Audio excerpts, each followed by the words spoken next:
at the crime. But at that time I did not consider myself a leader. I considered myself more of a follower of Charles Manson in carrying out his orders. Charles Watson would be allowed to marry while in prison and was granted routine conjugal visits with his new bride. In this manner, the one-time cruel and savage fiend who had disallowed Sharon Tate her right to motherhood has become the proud father of 3. Perpetually outraged by the lenient treatment of her daughter's killers, Doris Tate has waged a tireless personal campaign to keep Atkins and Watson behind bars.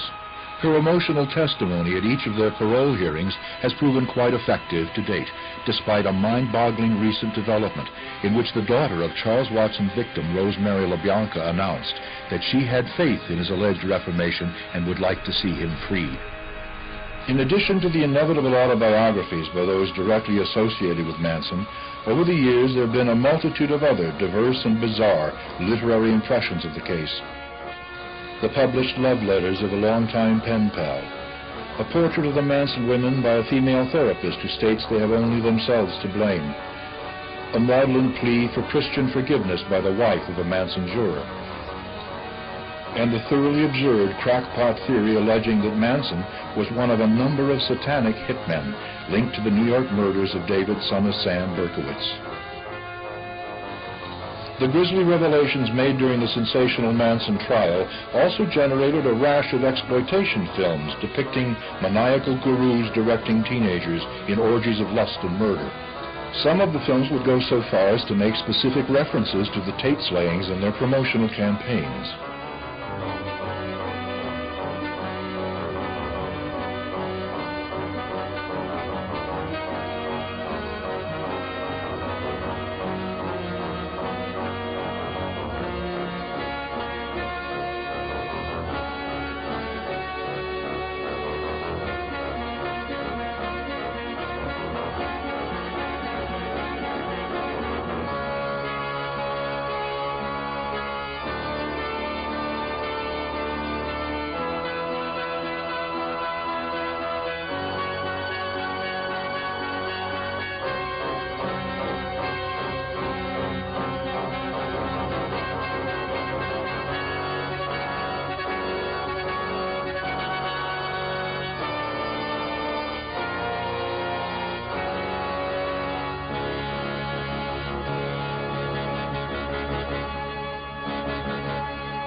Eventually, television and even theater would cash in on the Manson phenomenon, and by the mid-1970s, the entertainment market had been well saturated with tales of Charlie and his followers.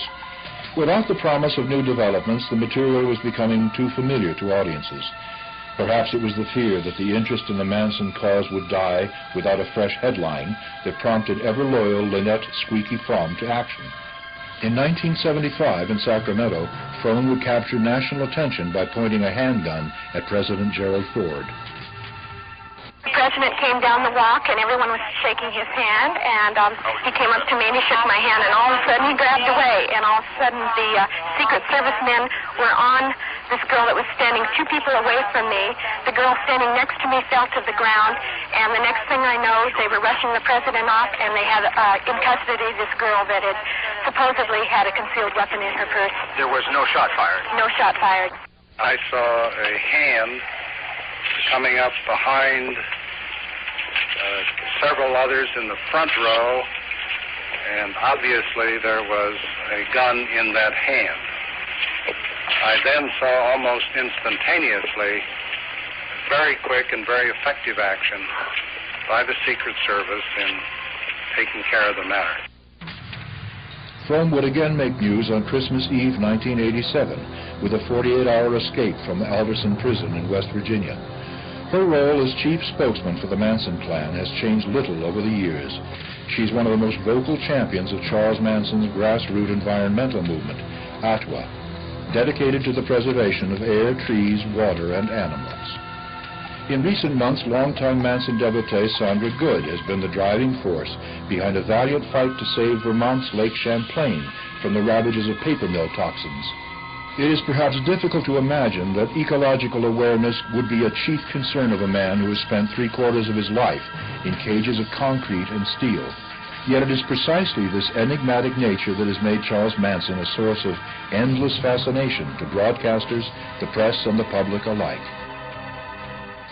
By the 1980s, a new wave of youth culture had blossomed in America, more irreverent than ever and often content to view Manson as a political prisoner or a folk hero. A generation who had never responded with shock and horror to the news of the Tate murders could now happily pursue Manson's image in trendy novelty shops on a variety of items. Buttons, gum cards, records, posters, and especially T-shirts.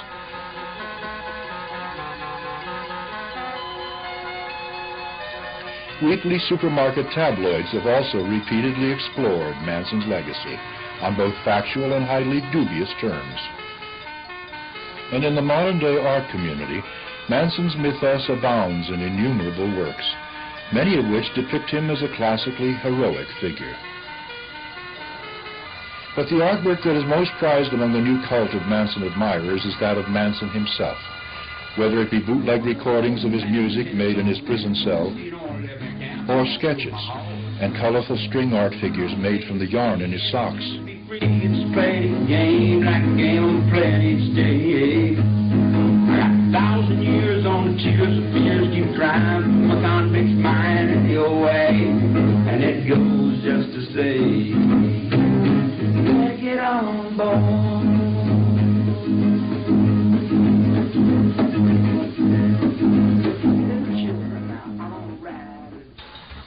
To this day, the whereabouts of many of the original Manson family members is a profound mystery.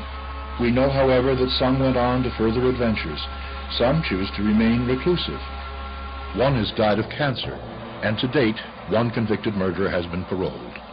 Curiously, Charles Manson has adopted the swastika as his personal symbol of harmony and perfect order, though his surroundings of the past 20 years have provided little of either. In the press, Manson has remained the yardstick by which all evil is measured, a hypnotic seducer of souls, a relentless destroyer of wills. Perhaps therein lies the element we fear most about Charles Manson. He, like no other murderous menace, invites us to fear ourselves. Yet there exists in the annals of true crime two men who, by the nature of their despicable deeds, have proven worthy of the unique and ghastly label of ghoul. Edward Gein and John Wayne Gacy.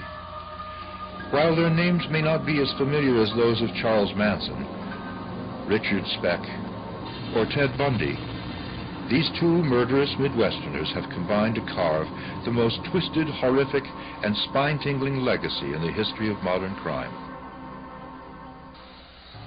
Edward Gein was born on August 8, 1906, was brought up in a strict religious household, and was taught from an early age that hard work was the ultimate virtue, and that women were the supreme pariahs of sin.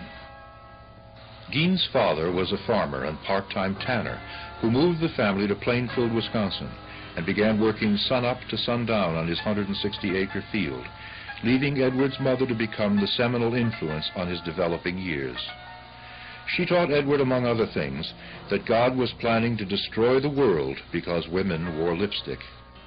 She also insisted that Edward and his brother Henry never marry, instilling in both an irrational hatred of what she termed scarlet women. As a result, Gein's view of the opposite sex and his own nascent sexuality was irrevocably twisted and confused. From an early age, in fact, he had fantasies of becoming a woman. He even considered amputating his penis on several occasions to achieve this end.